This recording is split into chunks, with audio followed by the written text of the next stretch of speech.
بلوچستان کے ضلع نصیر آباد سے ہمارے گدروشیا پوائنٹ کے نمائندہ ریاض احمد ماندائی کی رپورٹ کے مطابق ڈپٹی کمشنر نصیر آباد منیر احمد خان کاکڑ کی زیر صدارت سرکاری واجبات کی وصولی کے حوالے سے ریونیو افسران اور دیگر عملے کا اجلاس منعقد کیا گیا۔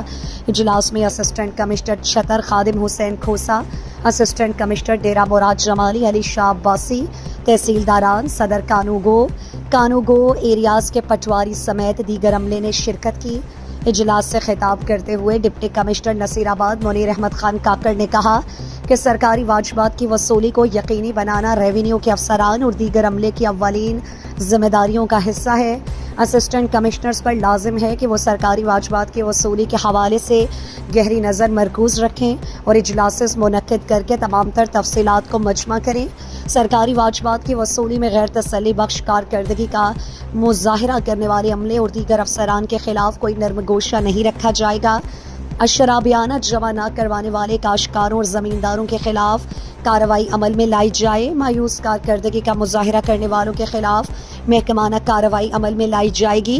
ضلع انتظامیہ سرکاری واجبات کی وصولی میں مصروف تمام عملے کی ہر قسم کی معاونت کو یقینی بنائے گی تاکہ سرکاری واجبات کی وصولی کو یقینی بنایا جا سکے۔